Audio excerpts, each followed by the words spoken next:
System of work. Many people may have seen Atlassian talk about the system of work and like that word system. I think of systems as being something in an environment. There is an environment that a system operates, a thing around it. And we have done research, like Team Anywhere research. And some of the findings from that research is, I had those numbers up here that, look, numbers, statistics, we know what they can mean, but some of the insights, productivity in the environment we're in, it's like developer productivity. What are my developers doing? Get everyone back to the office. Alignment to goals. I think Volt is just then, like, what is your objective? Can we as an organization say we're working towards our objective?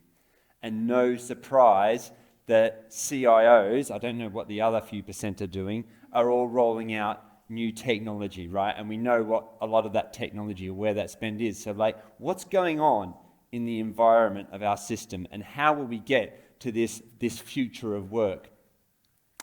So we talk about what is modern work. We're going to get to this future work. What's modern work? Clear direction, working across teams, and having that, that productivity that we as teams feel that we are productive. Is this the future that we are getting to? Is this what modern work looks and feels like? We know what our objective is. We're contributing to it in an effective way. I am not going to stand up here and say, do a transformation, here we go, you've got it, you're going to be there in a year. It's an evolution. And as we've seen today, the way you talk to each other, share stories, learnings, experiment, fail, try again, learn, it is going to be an evolution. And that evolution is going to involve AI. And the spectrum that we have here, if I just quickly come back, the spectrum that we have here, I feel we have maybe a borderline skeptic level of terms of, what sort of team members do we have? Are they only human, or are they synthetic, artificial? We are finding out as we go, but Atlassian's view is that there will be, you will have team members who are synthetic. We will think that way. 1940s and 50s British coal mines. What has that got to do with artificial intelligence, age of AI? Well, if we go back to that era, it was the post-war era, and there was a lot of pressure on productivity in British coal mines. And there is a super team that comes into this story, one that I have a close affinity to. These three people, Emery, Bamforth, and Trist, get this for a team.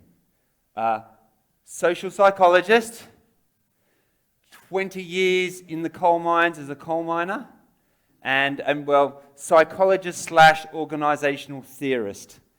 And they brought them together for 2 years. I have a close affinity to Fred Emery because he was Australian. He came over from Western Australia. I came from Sydney, Australia. We both came to London. He went back home. I still live there 25 years later. But I have a real affinity with Fred. So what did the three of this team do? Well, firstly, they were studying the coal mining industry to help with productivity was their brief, and they looked at this for 2 years. It took 2 years to do this, and what they identified was that how the coal mining process, they had what was called the hand-gotten method. Now, the hand-gotten method is based on teams, and in those teams there are roles. There's the person that cuts the coal. Once the coal's cut, there's the person that builds the roof, puts the roof up so the coal doesn't fall down. Then probably the most important person, the important role, is what they called a trammer. And they would get the coal and take the coal out. They were quite clever and crafty, because the first thing they had to do in the morning was run and get the most amount of trams, because if you didn't have the trams, then you couldn't fill them up and take the coal out. These teams had craft pride. They were self-directed. They would pick the coal face that they would mine. Obviously, they'd be looking for the most softest piece of coal that they could find, because they want to mine and get as much coal as they can.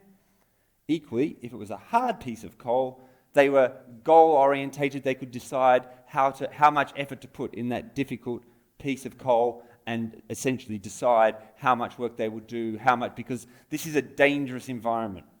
We are in the dark, we are in the underground, people get killed.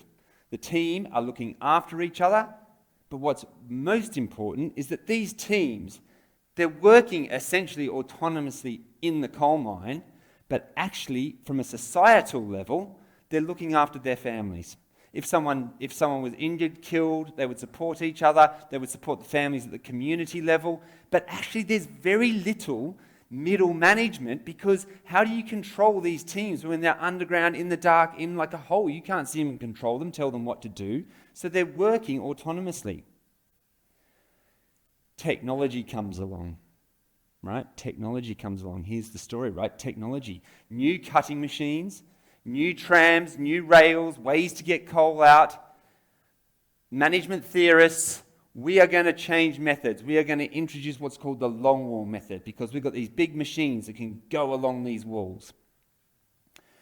What we then will do is we will get the roles, and we will split the roles out from the team, and we'll have some cutters, we'll have the people that do the roofing, we'll have the trammers. But because our trams are so big, our cutting tool's so strong, we don't need as many people. And we can measure them much better, because this is all engineering there. We can measure how that technology works. But what we can do is we can run these different shifts. So the cutting people will come in, then the roofing, and then the tramming. The mathematics says it will be much more productive. Bamforth and Trist and Emery found that that was not the case. What actually happened, besides the fact that they proved that essentially, when the machine, if you have an outage with the machinery, the total amount of coal gathered, like that you're not gathering because you've got an outage, is bigger than when it was working in this method. But there was something much more that they found out. The fragmentation of the roles to fit to the technology broke the culture. It broke the culture, firstly, of craft pride, artisan independence, sharing of knowledge, learning from experience, learning from knowledge. You would think on the maths paper that this is meant to be faster. But what actually they found was that no, it wasn't faster. In fact, the delays, volume of coal, but the delays, the amount of sickness, the amount of employee turnover and take people moving away rose. But what's even worse is that loads of intermediate management layers came in because of the role fragmentation, including things like the unions. The coal mining unions come in because no longer do you have like the teams looking after their families, etc. You have the unions, and everyone will be dealt with collectively. Not saying that that's a bad thing, right? But that intermediate layer comes in, more directed management. If we roll the clock forward all the way now to 2025, there is evidence, in China, there is evidence of the first coal mine that is only one person in the mine, completely machine operated. However, that one person is there for safety. However, and it's difficult to ever know this, there is no data on is it cheaper or more effective than the previous form of coal mining, purely because the investment in the control centres, the AI, everything that goes into building it is opaque. You can't see it.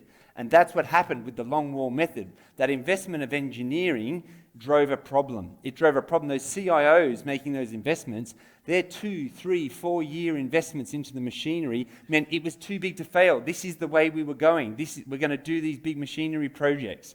And it was Bamforth, Trist and Emery that tried to bring some of the hand-gotten method techniques into the long wall method. A little bit of a tangent and long story, but the moral of that story as we get into the rest of this talk is just simply this. Building the future of modern work, it involves technical and social elements. Technical and social elements. And when we look at how we work, we have to look at both, and we have to find the balance. So how is Atlassian doing that day to day? Some experiences. Not saying we have got it all right. I am just going to share some stories. Hopefully we can share some stories later afterwards and compare and contrast. But just taking that message, social, technical, together, finding balance. Socio-technical system. 3 little chapters of just a few stories each. And we'll aim to, I'm going to go quite fast because I don't want to stop people being late. So I am going to go quite fast. Empowered teams, connected teams, and aligned teams. Just a few examples. So the most important things. We saw how that coal mining constructs works. When you've got those teams that can, the coal's soft, it's hard, how do we work? An example within Atlassian is in decision making. And there is a lot of decisions, and as we've gotten bigger and bigger, like the bottlenecks of decision making, how do we keep pushing the decision making down to the people that are nearest to where the decision is best made? So what is a decision? There's not all decisions are equal. We think about decisions in 3 types of ways. Decisions that you can essentially make as a team, decisions that decisions that you can make yourself and maybe just inform the team, decisions that you make as a team of teams, and then the really big ones, the ones that impact many parts of the organization and your ecosystem is, organizational level decisions. So like what type of decision? Knowing that helps us make better decisions and move that empowerment towards the team. DAISY, some people may be familiar with this. It's just a simple mechanism of like decision, approver, consulted, informed, but being very clear about what those roles are. And a story inside Atlassian, we had a Jira Mac app. I'm sorry. It was really tough. APIs management, it got really hard. And so the team had to come together and make a decision. But what's really important is clarity of roles, making decisions. These things, there's a ton of these things in Atlassian, right? DAISY documents, a ton of them. Because when you have a big kickoff about people disagreeing with something or not knowing why something is done, at least if it's visible and they can see the logic that you put into your decision, it goes a long way to helping a whole organization move forward. I think that was Volta's again, like a whole organization. So that's an example of the DAISY.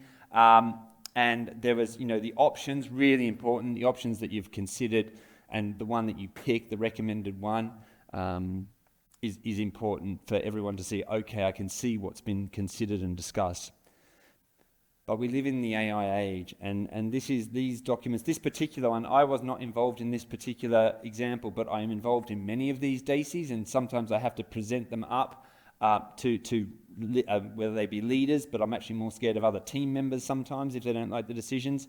And this little example here is just using an AI agent to what we call, it's one we call the decision director, which is just saying, how does this decision look and feel? And it helps me day to day with the decisions that I do, because you get your own emotions, you get your own views of things. It's really helpful to have an objective little helper there that says, look, this particular one's saying a few things, like it hasn't defined, mentioned but not specified, yeah, interesting. Would you trust all the results? Sometimes, it's not so much about the results themselves, it's about, I haven't thought about that, or I haven't thought about this.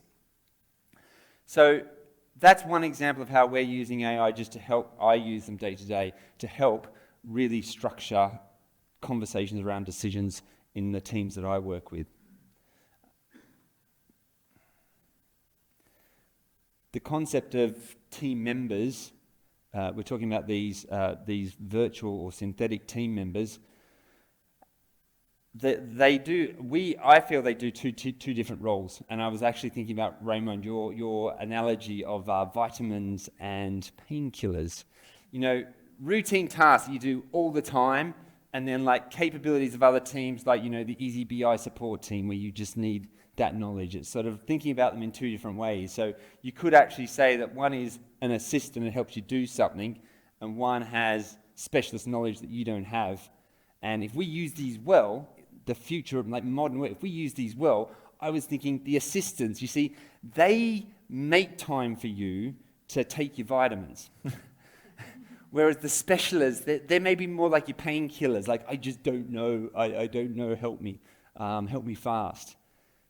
We are going to go through this journey of like, what is AI really good at? What are we really good at? And we as humans are going to go through that process. Like our intuition. What is intuition? What is that thing that makes you go, I think something super quick with the electricity that could power a light bulb or less versus a whole forest? What's in that intuition as a human? How do we untap that and connect it with AI so that we can use each other and play off each other to really have a modern work future that's awesomely exciting? So the DAISY decision-making process that I said, it's freely available. Does anyone know the Atlassian Playbook? Who actually knows about the Atlassian Playbook? Wow, not that many. Okay, it's cool. It's free. It's free.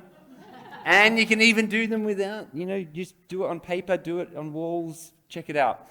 Daisy, decision-making framework, steps, awesome. Love it. Right, I'm so up against the time. I'm going to do this one, and then the next one I'll go really quick. But I find all these ones that I really love because this is really what's going on inside our organisation. This one, coming back to Volta's talk at the end, thank you, Volters, for setting this up, where he was talking about it's about a whole organisation moving. And it is, right? We've got to move whole organisations, but thinking back to those coal miners, we need that autonomy. You need to break things down. Big things work better when you break them down into small parts. And we're not all meant to be 100% connected. So in modern work future, how do we have this balance between this autonomy and yet this alignment as a whole? How do we have consistency and yet letting teams work the way they want, right? It's a never-ending discussion. Connection of teams. Any organisation, you can look at the org chart, it's got a structure, it's got all the different sort of departments and groups and etc. But we all know it's pretty messy out there, and it is constantly changing. So you're there's the org structure, but then there's how you interact. How do we make the whole organisation move forward? This play, I've stole this one from Sven Peters, if anyone knows Sven, another team advocate at Atlassian, absolute legend, and this is his team's data. But essentially the way it works is, it starts with, we have these, when we talk about a team network, we talk about our teams at the center and our goals, because we have goals. We're going to work at who is critical to success, who is involved in our success. And the first step in this practice is you put all the teams down. Maybe you put the eazyBI support team. Are they critical, involved? You put all the different teams down. We color code the teams based on what sort of team they are. Some might be a software team, some might be a business team, a support team, a service team. But you get them all down. And then the best part of the lot, you start to align them in involved in success or critical to success. But the best part of the lot, I find, and it's part of the play, is, okay, pick the 5 most important. Because every time I've do this quite a lot, man, the number of teams we all work with, no wonder we're all burning out. It's epic, all the different teams you think you have to keep track of. So trying to pick 5 is really, it's the best part of the play. I'm just saying that if you happen to run this play, it's the best part. Look out for it. Don't tell all the participants, there's this team, there's that team, there's that team. Okay, let's focus on 5. And coming back to moving together as an organisation, what we then do is you then look at the relationships you have with those 5, and you talk about, do we have visibility? Do we have coordination? Do we have, how we collaborate? And we put a score on it, a red, green, amber score of how healthy that relationship is. And this is the essence of how we keep, we are never going to say all these teams must do the exact same thing, because they're different types of teams. One might be a software team, a service team, but we have to move together as a whole, and we have to think about, as a goal, how we're going to do that. Absolutely love it. So I do this one all the time. It works really well. Even, you don't have to be religious about it, because it can get messy sometimes, but I like doing it start of a quarter, start of a year, team offsite. It is important to try and take a goal away from when you do this and say, I'm going to improve my relationship with this team or that team. Sharing with you that I've mentioned how so many teams that you deal with, I'm doing a lot of thinking about, I'm in solutions engineering. A lot of people ask me questions about how I demo something. Where's there a demo environment for this, a demo environment for that, data for this, data for that? Of creating agents. I don't think we could create a Jana agent, though. I think, maybe close. I don't know. Making agents to help, because if we're trying to focus, but there's just so many needs in us, maybe it will be our agents that other teams use that will give them what they need without them having to always go to that person and context switch that person. Really cool. It's a great activity. Check it out. It's free. Did I say that? It's free. And it's really good, as I say. You can take these seriously or just like an icebreaker style, but it never fails to reveal things about what's the system that you work in and how can you make it better. One more. This is the last chapter. I'm like 2 minutes away from the formal finish time, and I hope everyone's holding on out there. I reckon 2 to 5 minutes, and we can do the final chapter. Yeah, you're awesome, everyone. Love it. Aligned teams. Aligned is everything. So the Jira Mac app, right? Different teams, especially the announcements, marketing, communication, different types of teams. How did that team stay aligned in that process? And the short answer is they got a spreadsheet out, and each week they did their updates, and they emailed the spread. No. Hey, but we've all seen these, right? We know these. We've lived these. Spreadsheet status reports. No, it's not 2002 anymore. For those that haven't seen or been aware, this concept of an Atlassian home, a project in an Atlassian home, common language. What are we doing? Why are we doing it? What does success look like? Who's leading it? Who's doing it? Where can I find out more information about it? That simple what, why, who, how across all teams is so simple, even though we're all working differently. If we can have a common language about that, it's really helpful, and we do that as a 280 character update once every 7 days on a Friday, and then on a Monday morning, everyone gets the update at the same time. So this challenge of routines and cadences is really powerful.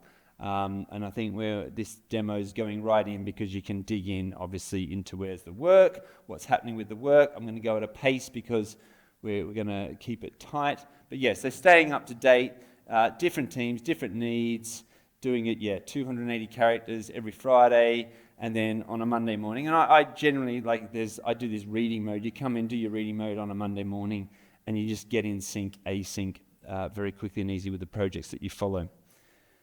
That's the project level. I think it is important to talk about goals, double down on goals when it comes to alignment, because that's why we're here, purpose. Why are we trying to help the organization move forward? When it comes to finding the North Star, Atlassian has a number of big strategies: cloud, system of work. But those strategies, how do we as a team, how do I as a team member in Atlassian know that I'm contributing to that goal?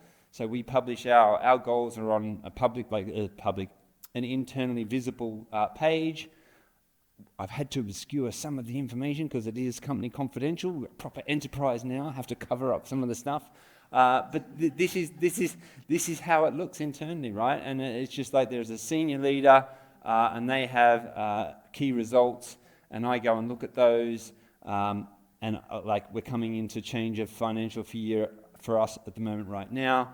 And everyone's trying to work out how do we align to goals, how do we see them, but then importantly, when were they updated, how are we tracking that will kick in all the way through. You've got to make it visible so people know what they're aligning to. Last example of an AI agent, this specific one is, okay, how were those goals made? Goal writing and goal articulation, objective is so important. It's actually quite hard. And a lot of the time when I'm doing objective setting or trying to come up with OKRs, I do this. I have a workshop with the team on a whiteboard. I have heaps of notes. I write my notes down. It's a big splurge of thoughts and ideas. And then the hardest bit is getting it ready that you can then put it out and have it kicked by everyone and ultimately tracked and traced in terms of your performance. So in this particular case, I'm going for an assistant who is an OKR writer. And I'm just saying, look, can you help me write an OKR to fit to all of these thoughts? I'm not going to publish it blindly, but once it generates the goal, writes the OKRs for me on what I've put on that page, it has gotten me a long way there from all of the workshops or discussions that we've had to getting something that's in a really well-structured place that when revenue operations or someone really reviews and checks it, it's gonna stand up. So we use that a lot, and that's about bringing that agent into where you're working as well. Okay. Lots of different helpers. We should have the eazyBI assistant on the right-hand side there as well, but they're coming, right? It is, right? It's going to be in different places, and we are going to have these team members, and we are going to get close to them, and it's going to get interesting. I'm going to jump through in-sync and async. I won't go through it just because I'm really conscious of the time, but just to say we have to stay human.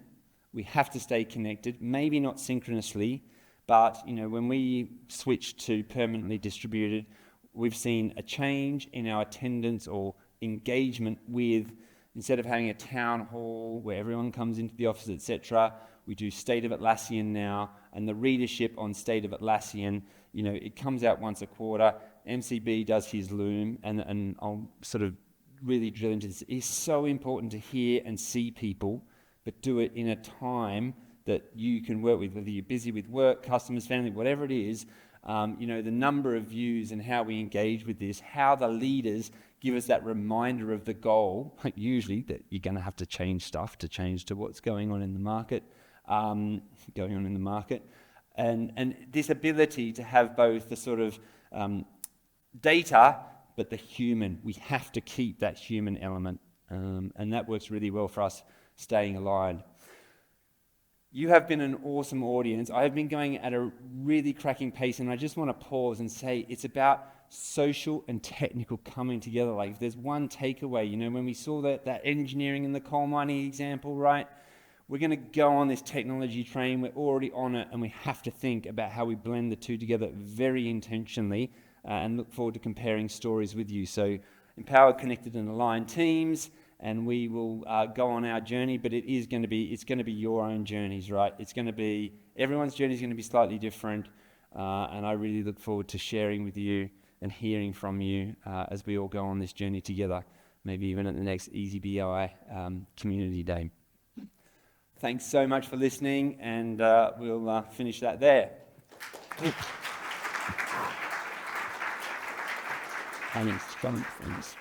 Any questions, guys?